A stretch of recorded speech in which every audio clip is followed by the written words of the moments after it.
Kebakaran hebat menghanguskan dua bangunan rumah di Dusun 1, Kelurahan Batu Kuning, Kecamatan Batu Raja Barat, Ogan Komering Ulu. Diduga bangunan tersebut merupakan gedung penimbunan BBM oplosan.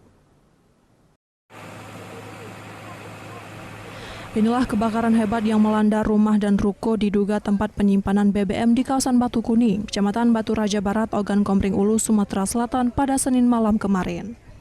Api sulit dipadamkan lantaran diduga banyaknya drum berisi minyak serta bahan yang mudah terbakar, sehingga api cepat membesar menghanguskan dua rumah tersebut. Saat ini jajaran Polres Oku telah melakukan olah tempat kejadian perkara. Hasil sementara polisi menduga kebakaran disebabkan adanya kegiatan ilegal penimbunan BBM. Jadi dari olah TKP dugaan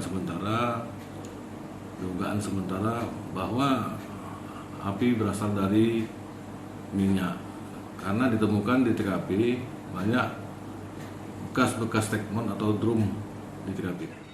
Kebakaran berhasil dijinakan setelah 6 mobil pemadam kebakaran diterjunkan ke lokasi.